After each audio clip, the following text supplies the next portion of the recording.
My path is a path of a yogi. I don't have a specific religion. If anything, it's this earth and the divine that is the source of all this goodness. I'm only saying that. Hang on a second. How do you define the path of a yogi as you define it? Okay, well, that's a whole nother journey. All right, then let's come back. I will come back to that because Okay. the reason I just mentioned all this is just because, you know that Valley of the Shadow of Death verse? Yeah. That's what I'm talking about. This dark night of the soul is that, you know, and I remember the passage was coming to me, yea, though I walk through the valley of the shadow of death, I will fear no evil. And I don't know why, that was just kind of just coming back to me again and again. And it was like, what is that? What is that? I need that. What is that? I'm looking for that. And because I was in that shadow and in that dark night. And it forced me to dig deeper than I've ever had to. What is the big that? The big that is a space so deep within our hearts, and I don't think we can get there. Actually, I don't want to say that. I think you can get there just through joy and just through bliss and just through pure devotion and love. That wasn't my journey. My journey is more of like this, I'm not calling myself a shaman here, but more of a shamanic journey where you have to go through these shamanic deaths, like big deaths, and then you're reborn. And, you know, like the wounded healer. I kind of fit into that category. Yeah, hello. You know? And it's all right. It's what I came here for. And I believe that we all come to this body, our bodies, into this planet for a reason. And when I was in that dark, dark place, it became very clear to me, I don't want to miss my purpose. And I thought I was clear about that already. Mm-hmm. But I think I was still clinging on to, yes, I don't want to miss my purpose, and I'm totally devoted, and I want the truth, and I want to dig deep within, and can I still have that fairy tale story over there? I still want the big love. I still want can we still make everything nice? That's a good indicator of where you are, isn't it, if you're still holding on to that? The night before I met my husband was pretty mystical. I was in Bali, and I'd been there for a month, and I'd been told by someone that I was going to meet someone there who was going to be really special. It was going to be like lightning. That's exactly what the words were. And the month went by, and I'm like, where is this guy? I'm supposed to meet this guy, yeah? And so the night before I meet him, which is the last night before my last full day, there's a lightning storm. So I walk out to the rice paddies, and there's lightning on both sides of the sky, and big masculine bolts, and then these really fine feminine bolts, and they're just like opposite of each other. And I start calling down love, and I'm doing qigong, and I'm harnessing the energy, and I'm like, love, I just want to dedicate myself to love. I don't need anything else. I put everything, all my beliefs, all of everything I want, everything I think I need, I'm putting it on the altar. So there was my ceremony. The next day I met him, and it's very interesting because I thought that was the love that I was being given. And you know what? It wasn't not that. That relationship is the biggest gift I've ever been given because it brought me to my knees and then some. And maybe when we're talking about putting everything on the altar, the Sara that existed last year or on the morning of January 11th doesn't exist anymore. The Sara that sits here now is a new woman. So there's a big rebirth that's happened this year, and I feel like a rebirth isn't something that necessarily even happens in a moment. There are those key moments where we feel it, but it's a process, and I'm in process right now, and I love it. I love it. I'm so deeply grateful. I've never experienced pain like that. I've never experienced suffering, just pure suffering like I did this year. Not being able to sleep, like not being able to sleep, not being able to eat all night, waking up just tormented, nightmares, like really hard, right? And what is the gift of that suffering? The gift of that is that I put down the Sara who thinks she can fix something, the Sara who thinks she has the power to make her life in any particular way. And we were talking about this earlier, but wait a second, I learned that I can create a beautiful life for myself. Am I supposed to just chuck that and just be a limp, I don't know, just a limp little piece of, I don't know, hanging out on the, you know what I mean? This isn't about that. Surrender is not about giving up and giving away your power. I think when we really surrender, and I surrender this whole idea of Sara and everything she thinks she is and was and could be and would be and will be, I am able now to tap into something far greater than Sara, far more wise, far more connected with the divine. Like I'm able to reconnect with that divine aspect of my being that is very sure, very steady, very able.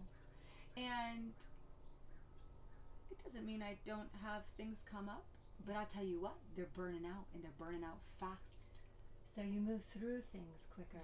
Very Yeah. quickly. And what I'm noticing is nothing happens in a vacuum. I'm not doing this alone. You're going through this. My closest friends are going through this. We're all going through this.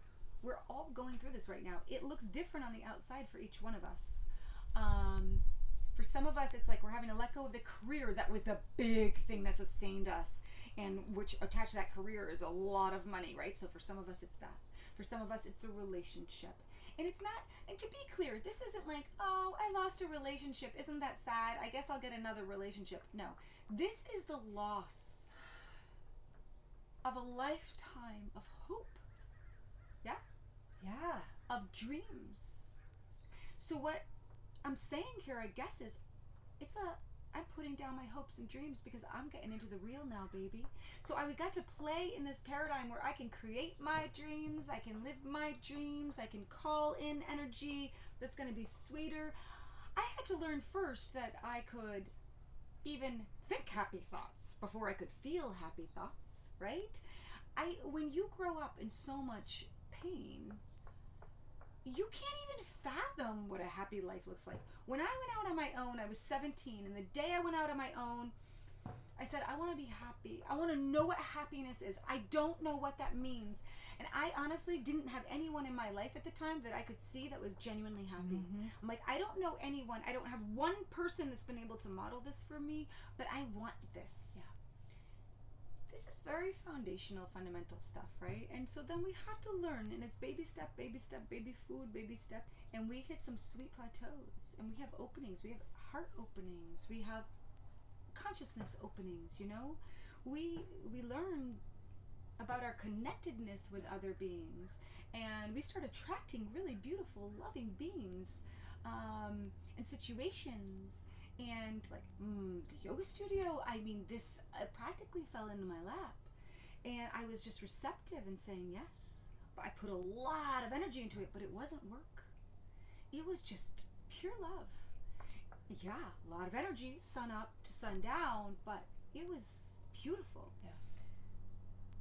I learned so much about relationship, about myself, about just existence, and all of that was burned in the fire this year.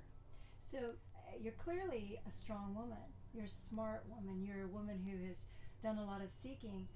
Yeah. What is someone who doesn't feel they have your strength? Yeah. How do they feel they stand to get through something like this? They can look at you and go, well, you're strong, Sarah. I don't feel that strong. You know, it's interesting. While I was going through this, I would think about that. I would think about what would someone in my shoes do, someone in this situation do, if they didn't have like this crazy strength that I've had to have to survive. Yeah. What would they do if they were more dependent on this person financially, or if their communities were more, enmeshed? Yeah, because we were living on different continents. So just with the content of what was happening with the separation, I'm like, this would be really hard. I want to help those people. Yeah, what would they do? But this isn't about me helping people, though I love to be of service. I want to be of service in the highest possible way, because I believe that's what we're all here for. But to your question, this heart is the same heart. Beneath that heart is the same source. We all actually have access to that strength that you're perceiving in me, and sure that I've experienced and felt, and you've felt in yourself as well. At times. Yeah, I know. I didn't feel strong this year. I mean, I could barely get off the sofa. So that's interesting. So the strength that we're getting from you right now isn't the strength that you felt when you were going through this. No, this was the most vulnerable, crushing, utterly powerless experience of my life. Like, I felt utterly destroyed. I don't know how I stayed alive, I have a beautiful community that I love, and I love this planet. I love this planet, so, and deep inside, I know that I wasn't put here to suffer. And I knew on some tiny, tiny, tiny level there was a purpose for this. But honestly, it's really hard to see. So I think for all of us, like, we may see someone else and be like, oh, they're so strong. Yeah, we're all made of the same stuff. We're all being invited to look within. I mean, this is my perception, right? This is just my perception, but I think we're all being invited when we're going through these difficult periods to look within. Not look to the next teacher, not even to the next teaching. It's not that we don't fill up with support, and it's not that, we don't do our practice, if that's speaking to us. Well, yeah, and when you're hurting, you're looking for something to feel better, so maybe you are looking for a teacher. Upon leaving my husband, I left Berlin and I flew straight to Portugal, where my spiritual teacher was and has an ashram. And I was there for about a week. By the end of the week, some things came to light, and I realized I had to go. Well, you had shifted enough that was no longer accurate for you. Yeah. And that's huge, isn't it? Yeah. So that the trauma with your marriage dissolving opened your eyes maybe more? Opened my eyes. In a way? Yeah. What happened in that relationship didn't happen all in one moment, right? Things had led up to it, but there are certain things that we're faced with in life that just seem so overwhelmingly insurmountable, just like too big, too bad, too ugly. I don't want to look at that. It can't be real. Yeah.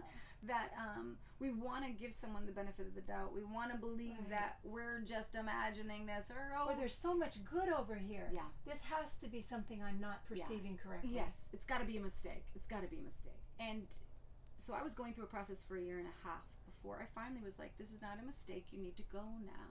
And I could see really clearly. But within that time, I was reaching out. All the tools that I had used before weren't really working, and that's when I found this teacher online. He's got a lot of YouTube videos, yeah? I'm like, oh, this is the answer. But just immediately, I projected all of my power onto this other being. Okay, this is key. This is key. So when we hurt, is there a temptation, is there a tendency to project, to somehow get out here so it doesn't hurt? Like, so if I don't feel strong enough, well, I'll put you on a pedestal. We do this with our partners. We do this with our friends. Certainly with spiritual teachers we do this. You put anyone on a pedestal, they're going to fall. They're just going to fall.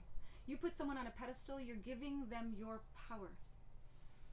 Christ said, you are the light of the world. He didn't say, I'm the light of the world. He said many things like that, but really, when he was speaking to his people, he said, you are the light of the world. Mm-hmm. Go into your heart, yeah? Receive me into your heart. And it's this consciousness and it's this light in our hearts. I believe that, I don't know, it's really funny that I'm mentioning Christ, because it's not like I typically... Well, but you had an upbringing in that world, as did I, that we both were mavericks and said, but I have a lot of questions around this. This isn't really a fit for me the way you're telling me about it.